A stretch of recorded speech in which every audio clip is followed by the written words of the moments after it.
basic principle at work is that if you have an investment that has a low price relative to the future expected wealth it may generate for you, it has a high expected return.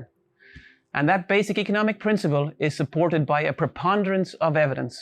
Lots and lots of evidence. We have evidence from 90 to 100 years of US data, 40 to 50 years of non-US data in international developed markets, 30, 40 years of emerging market data.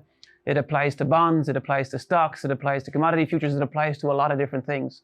So if you stop believing in value, basically you stop believing in lots of what makes the world go around. So when you go through a time period, like in particular the past 3 years, where the underperformance of deep value has been very, very large relative to growth, it's an exception.